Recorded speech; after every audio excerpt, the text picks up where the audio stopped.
was first learning Gypsy Jazz, which was best about 10 years ago, it was your website, and the lessons are on there that kind of the penny dropped a bit for me. Yeah. So now my kind of career as a Gypsy Jazz guitar player is all your fault, basically.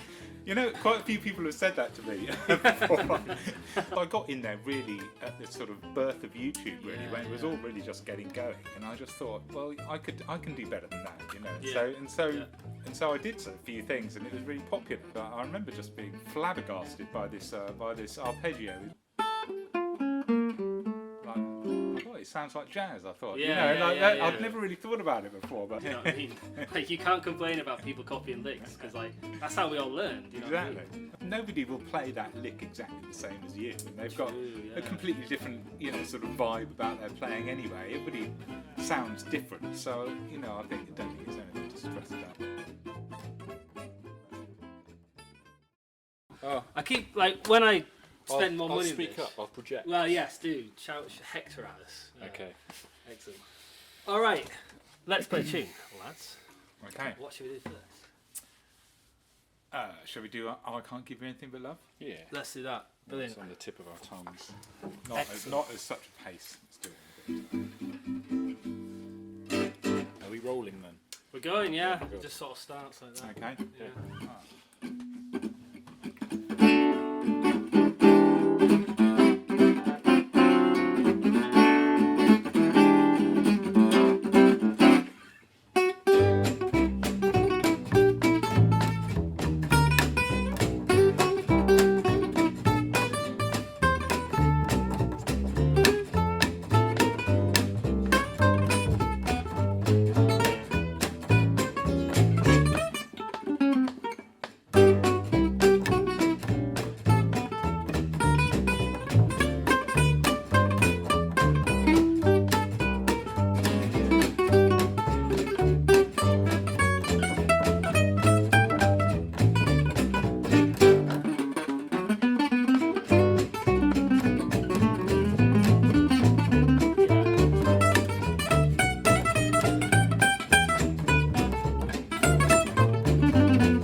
Yeah, nice one. Cool, man. Tim Robinson, how you doing? I'm very well, thank you very much. Excellent. Thanks so much for coming down. Yeah, well, man. thanks for inviting me. It's nice to be Excellent. here. Yeah, man. Marcus Penrose, how you Nice to doing? see you again. Yeah, very good. Thanks. Always a pleasure. Always a pleasure. Nice to be back. Well, I've been looking forward to this podcast for a long time, Tim. We've been talking a lot online, We have. just Facebook Messenger, not one of those sites. And yeah, it's really good to have you down because when I was first learning Gypsy Jazz, which was best about 10 years ago, and I was really struggling to get the ball rolling with improvising and just getting into it. And I was trying all sorts of different things online on YouTube, but it was your website and the lessons that were on there that kind of the penny dropped a bit for me. Yeah. So now my kind of career as a Gypsy Jazz guitar player, it's all your fault, basically. You know, quite a few people have said that to me before. And so, yeah, it's great to hear that. And and so, I mean, that's done really well for me, that those lessons and stuff I did on YouTube. Yeah, and the only reason I did, I mean, because I got in there really at the sort of birth of YouTube, really, Yeah, when it was all really just getting going. And there was a few things, a few kind of Gypsy Jazz things on there. And it was all pretty bad, really. And I just thought, well, I can do better than that, you know. And so I did a few things, and it was really popular. But now, of course, there's like lots of amazing things out there, you know. Yeah, but there's loads, because yeah. I got a lot of views and stuff like that, I think it still comes quite high up in when people are looking for it. Absolutely, absolutely. Because there's video stuff, and there's lots of just you performing on lots of different guitars that you've got. Yeah. Now, this is technically the second time that we've played together, because we got you down at Signature Brew Yeah. once, and it was an ES-175. It was like a vintage one or something. Yeah, 1953 one. Yeah. Nice, Yeah. nice. But it's quite fun because you sound really different on this guitar compared to that one. Just like the language. Yeah. You play. yeah, do you yeah. find that like different instruments you want to play a bit different? Yeah, well, I mean, it's not something I consciously do, but people have said to me, I sound really different on different guitars, Yeah. you know, and so I suppose it must be something I'm doing. But but like I say, it's not really something. It's not a conscious decision by me. But, No, it's totally right, because just when you pick them up and hear how they sound, you just start playing them. They're like different instruments. yeah. This compared to like a Telecaster is like almost a completely different thing. Yeah, Do you know what I mean? absolutely, yeah. You know, a guy that can play a lot of styles but does bring them all together quite nice is Remy Harris. I did a couple of gigs with him last week. Yeah. And yeah, he's really, really, really good Yeah. at playing guitar. So He's we amazing, isn't he? we could like, but it's really fun because he'll bring in a lot of blues and rock and jazz and all sorts. But we'd be doing like trading fours. Now, if I'm going to play with Remy, I've really got to bring my A game to this gig, right? And we trade in fours, and I'd throw in a lick that I've been working on for like years, pretty much, and I just about pull it off, and I'm like, oh yeah. And then he'd do his four, and he'd just have heard that lick, and he just takes it and plays it like 100 times better, and then does a little like backflip off it and stuff. Like, he's really, really good. He is. But yeah, so like, when you're playing guitar, because you do all sorts of like Ted Green and Johnny Smith and all sorts of fingerstyle stuff. Right? Yeah, I mean, I'm really kind of interested in that sort of stuff. Really, kind of it's taken off more in the last few years. I think when I've had that 175 for like about 20 years or something, but but never really sort of played it quite a lot, but not as much as I am now. I'm really into doing it and playing more sort of fingerstyle guitar. Yeah. Did you ever get that book, Chord Chemistry? I did indeed, yeah. I mean, in fact, those Ted Green books were really what started me off, even before I was kind of into Django and stuff. Because I had a few jazz guitar lessons. Yeah. I'm basically self-taught, but I did have a few lessons. Yeah. And the guy recommended me that Chord Chemistry, and there's 2 books of single note soloing. Right. And I remember it was going through that. He said volume 2 actually. He said get volume 2 of Single Note Soloing by Ted Green. I got that. And yeah, it was amazing. It really kind of opened my eyes. And I remember just being flabbergasted by this arpeggio. He just kind of went around basic arpeggios, found the chords, but it was this one that like I thought, my God, like, oh, it sounds like jazz. I thought, I'd never really thought about it before, but it's just so beautiful. I thought, yeah, that's amazing, and so that was it. Yeah. Somebody lent me a copy of Chord Chemistry, and it was just too much. I think it is too, but it is really kind of. I mean, you have pages and pages of C6 chords. Like how many C6 chords do you really need to know? There's a really good one called Modern Chord Progressions, so I reckon that's kind of more sort of digestible, I'd say. Yeah, because I mean, chord chemistry, like the book, it just came across like this is the life work of a highly autistic jazz nerd. And it's like it felt like I just didn't have the levels of autism to really get through it. You know what I mean? Like, or dedication, maybe. Like, I don't know. Apparently, he did regret writing that book and Really? thought he could have done it a lot better, and actually wanted to rewrite it. I think. What, to make it more accessible? Yeah, exactly. Yeah. I thought you were going to say he regretted like letting out all his secrets. Oh no, into the I don't world. think he was worried about that. But I think he thought it could be it'd be more accessible, as you say. Yeah. That is the thing, though. You know, I won't name this individual, but he or she, could be she, was having a moan to me that people were stealing his licks or her licks, and he said, "Oh, I've worked really hard," or she worked really hard on these licks, and and I was like, "Mate, like, you're a gypsy jazz player. Everything you play came from one dude from Belgium. Do you know what I mean? Like, you can't complain about people copying licks because, like, that's how we all learned. You know Exactly. what I mean? And the thing is, I mean, nobody will play that lick exactly the same as you, and they've got yeah. a completely different, sort of vibe about their playing anyway. Everybody sounds different, so I don't think it's anything to stress about. Yeah, totally. It's such a communal thing, jazz. You're all playing the same language. You're all kind of copying each other, really. Yeah. It's Western music as well, isn't it? There's only 12 notes, and there's only a certain number of those notes that all fit over a Well, certain that's chord true. sequence. That is true. Yeah, So we're it's going to like- bump into each other at some point, aren't we? Yeah. I don't think you can claim ownership of any series of notes particularly. That's true. But you know what though? It reminds me a lot of like there seems to be more people suing each other in music now. Not in jazz necessarily, but like Taylor Swift will get sued by the producer of like a Marvin Gaye record. There's been a lot of these It's kind of above things. our pay grade though, isn't it? Yeah, and often it's just like a 4-note motif. Yeah. And like the thing is, because if they can successfully sue that person, they're in for like a big windfall, Yeah, right? yeah, So they're just yeah. chancing it, aren't they? They are. Yeah. All right, lads. Let's play a tune. What do we Yeah. fancy? Maybe something. Take it down a little bit. Yeah, should we do Yeah. that? Be devar essimse schön. Well pronounced. I don't know yes. if that's probably written pretty badly pronounced. Brilliant. All right, let's do it.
Nice. Yeah, cool, man. Is that kind of like, is that Ted Green kind of thing? That It is. chordy thing at the end? Yeah. It is, yeah. That sounds really cool because it's like Yeah. contrapuntal. And Yeah, it's like- contrary motion. Yeah. That's a weird thing because I never really thought you'd hear things like that in jazz. I think of it as like baroque. Yeah, and stuff, yeah. But like, I guess it's just that, but in jazzy harmony. Is that how it is? I think guess? so. Yeah, I mean, I think it's fairly simple. It's just, yeah, kind of. I suppose it's kind of quite jazzy, sort of. Yeah. Just land on the jazzy notes. Just land on the jazzy wong notes. notes Yeah, and sound exactly. jazzy after a while. Bach was Yeah. pretty jazzy, wasn't he? Well, he was. He's kind of well bebop, into isn't it. he? Absolutely, he was. Yeah. Proto jazz musician. Yeah, I mean, he'd fit right in Blue Note Records, I'd say. Yeah, excellent. So, one of the reasons why we couldn't team up a little earlier, and if you don't mind talking about it, Yeah. is that you were telling me you've got this kind of 1 in a million rare genetic thing with your hand Yeah. that was stopping you from playing guitar for a while. Yeah, So, just yeah. tell us a bit about that. Well, yeah, it's not a genetic thing. I think it's just a condition that can develop in some musicians. The first thing I noticed, the first time I noticed it was doing these sort of.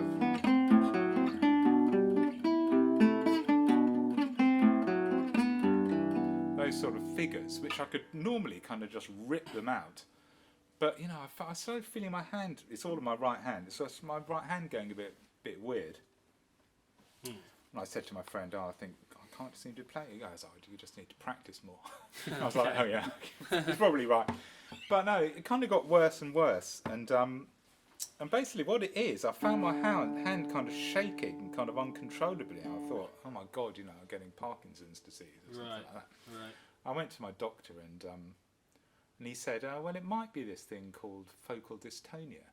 And like, it's amazing my GP had heard of this because it's kind of quite Super sort of rare, obscure like. thing. Yeah, Right, yeah. okay. And I went to see a specialist about it, and sure enough, it was diagnosed as this thing, focal dystonia. So how it manifests with me is basically doing these gypsy picking downstrokes. It's like, I don't know if you can see that, but when my hand kind of goes into this weird spasm sort of thing. And it's only specifically when I'm doing a downstroke and resting on the next string. 'Cause when I sort of take it off, it's like that. And basically, there's nothing physiologically, there's nothing wrong with my hand. So, like, now, it's all fine. It's just triggered by that. It's just triggered Quite exactly by Gypsy that. Jazz specific. Yeah, picking absolutely. thing. Yeah. Yeah. And what it is, I mean, it's nothing wrong with the hand, as I said. But physiologically, there's nothing wrong with my hand. But Yeah. it's a kind of, it's a neurological problem. And the way it's described to me, it's like if you're kind of sitting in a chair at home or something, and you feel thirsty or something, you want to go and get a glass of water. You know, you'll get up, you'll walk to a cupboard, open the cupboard, get the glass down, put the tap open, you know, that sort of thing. Yeah. But with this, it's like all those signals are kind of firing at the same time. So basically, you kind of get up and you're just like that. Right. So that's what the hand is doing. Huh. Yeah, so it's very kind of strange, but apparently it affects kind of 1 in 100 musicians. Really? Yeah.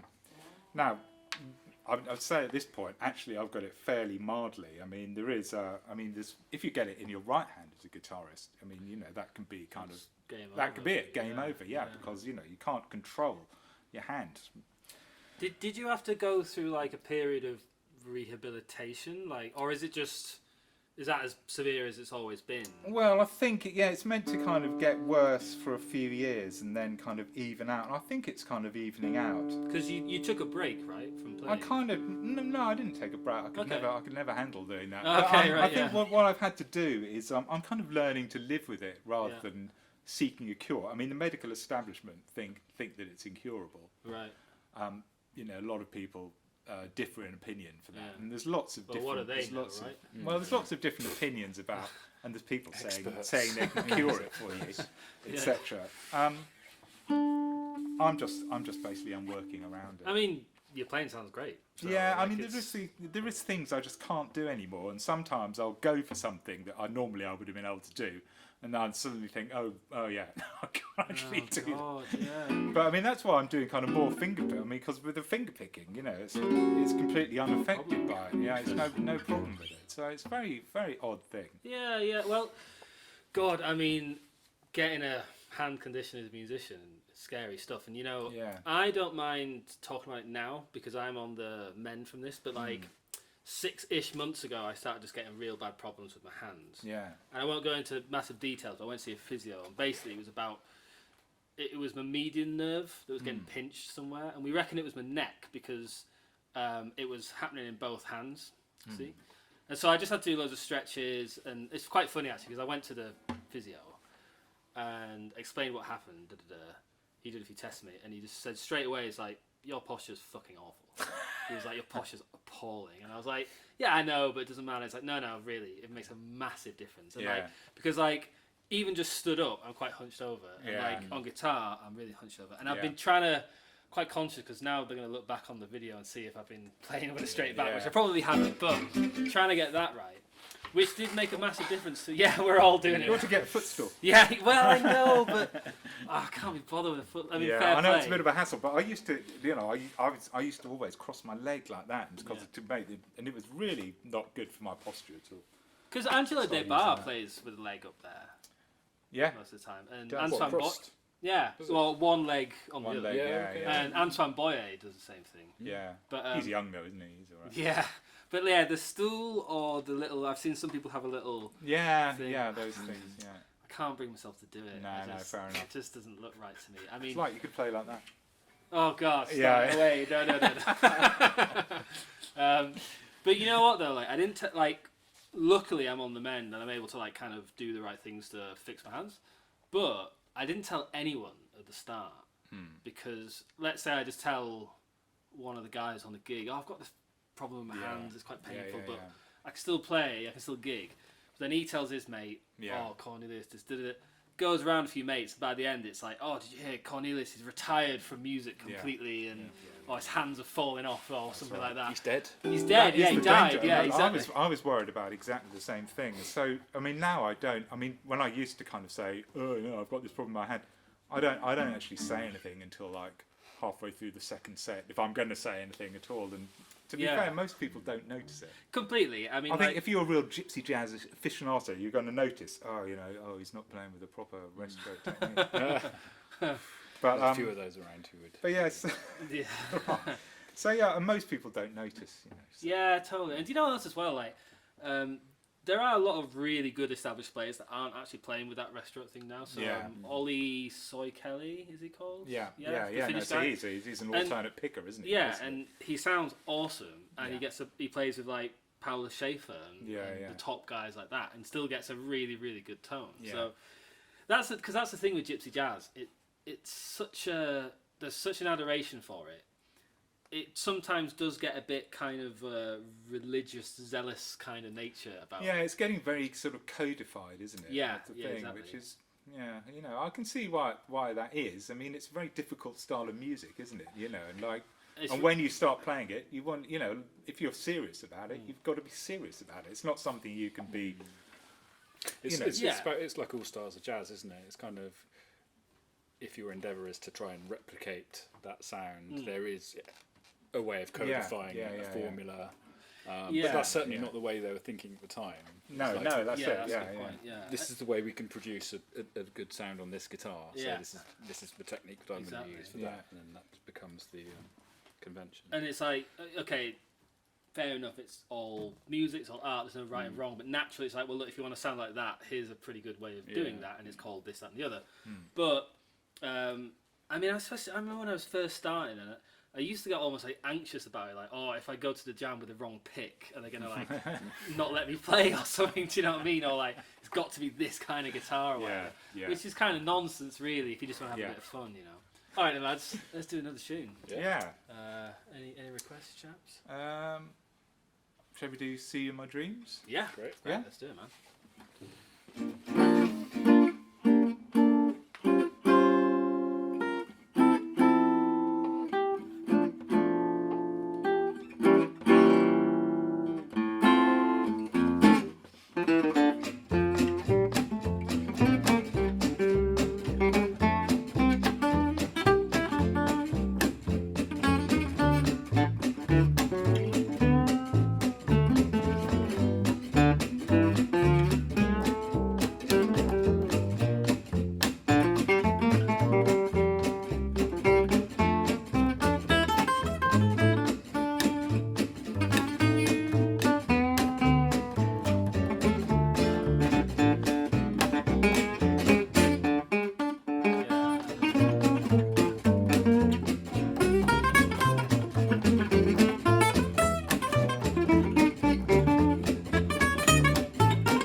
Nice. What's that one at the end? Show me I that. think it's a F sharp 11. So it's just a F, and then you do the top two strings open. That's it. Reminds me of you ever listen to that rock band Heart? You know Yes. Heart? Yeah. They're on I think it's the album Dog and Butterfly. There's a tune called Minstrel Wind. You ever hear that one? It's got, I think it literally starts with that chord. Does it? That's why I was there like, you hang on a second. I've heard that before. Oh, nice one, man. So like, you're a pretty busy like gigging musician by all accounts, but you're also like, you have a job, you have a family, you've got all that going. Yeah. As well. Like, is that not like? Because I mean, I work full time, but I don't think I gig like anywhere near as much as you. Like, Well, yeah. I mean, well, I'd say that I'm not actually working sort of full time anymore. I'm sort of more sort of part time these days. Yeah. So that's given me more time for music and more sort of teaching stuff as well. So I'm doing a lot more teaching these days, which is good. Nice. Yeah. But it can be done, you know. It can be. Yeah. It can be done. It just takes a lot of. I mean, you know, look at Wes Montgomery. He had 2 jobs, didn't he? Or didn't he? Yeah, it's true. Yeah, well, it's funny because we think of these guys as like, you know, gods from Mount Olympus, but Wes Montgomery always just saw himself as like a working musician trying to pay his bills. Yeah, you know what I mean? absolutely, yeah. It's because Yeah. all I've heard from anybody who's come before me in this game is like, wages for musicians have just stagnated and gone down. Well, they've just For stayed decades the same, and haven't they? decades, For decades, basically, yeah. It's pretty crazy. But musicians, we're not the most, you know, organised. Well, bunch that's of the people. thing. I mean, musicians, you know, it's very, very rare that you can really good musicians and really good business people. It's like a Venn diagram that doesn't really come together, but when it does, when it does, you know, I mean, then you can really kind of be successful, I think. The thing is, you don't have to be that great a musician for it. That's the other thing. This is true. I think that's what we should maybe start trying to do. Start getting slightly worse. Maybe that'll help us out, you know. But the other thing as well, like I didn't start learning guitar to make money. No.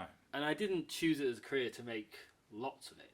I was always aware that I'm probably going to earn less than like the guys I went to school with. But they have, you know, to go work a really difficult job all the time. I turn up with my mates and get to do nice things like this. Yeah. And, do you know what I mean? You know, Absolutely. Yeah. You're rich in other ways. there you go. You see, Yeah. but, you know, that seems to be a bit lost in the scene these days. Yeah, exactly. right, yeah. Exactly. You know. I mean, gigs are just basically like my social life, to be fair. mate, yeah. totally, So I mean, totally. you know.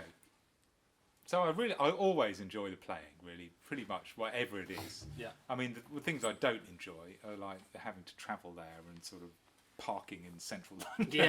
That sort of thing.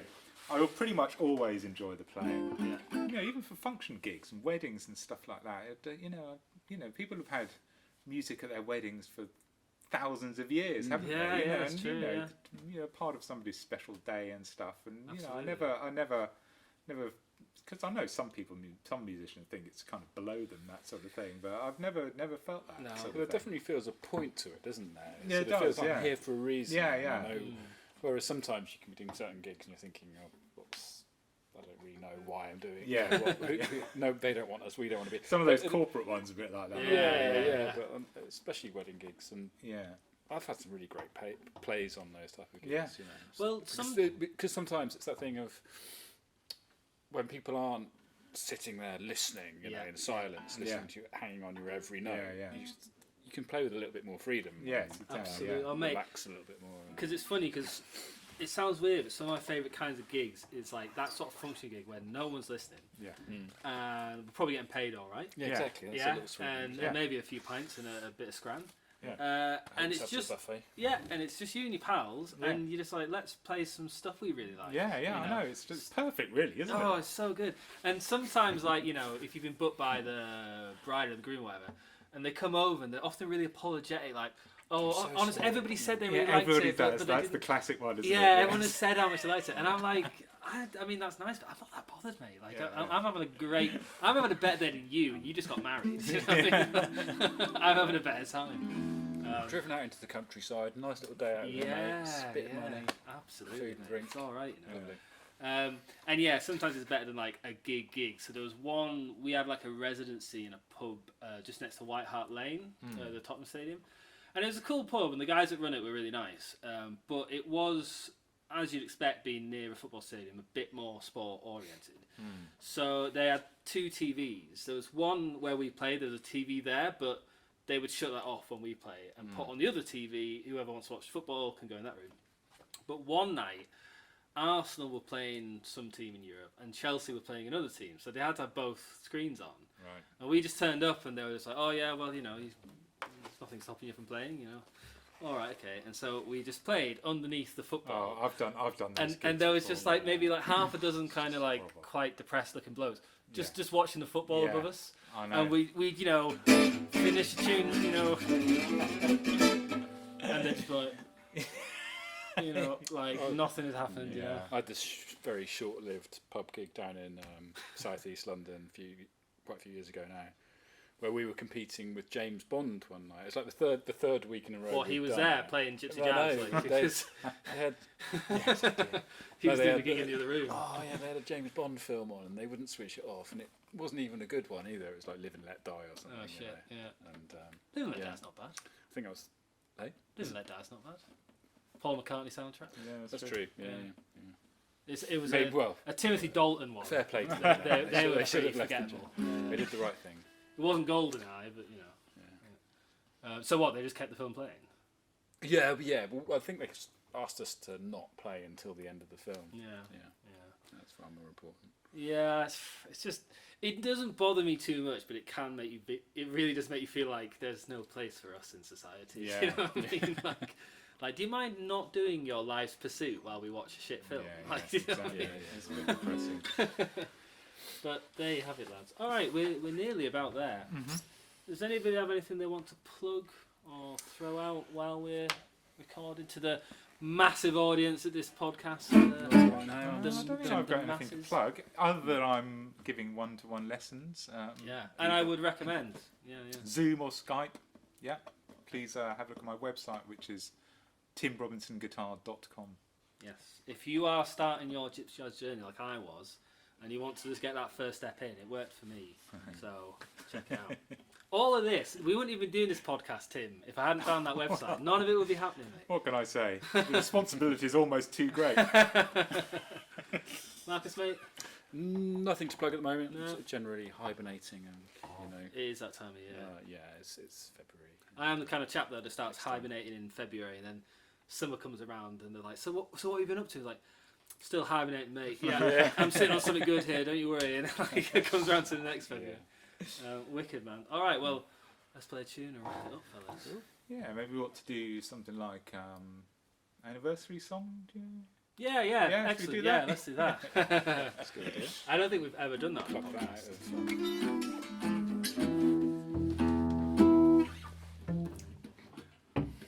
1, 2.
Nice one. Yeah. Yeah, nice one, lads. Excellent. Cool. All right, job done. Yeah. Job done. Cool. Brilliant, lads. Thank you very much.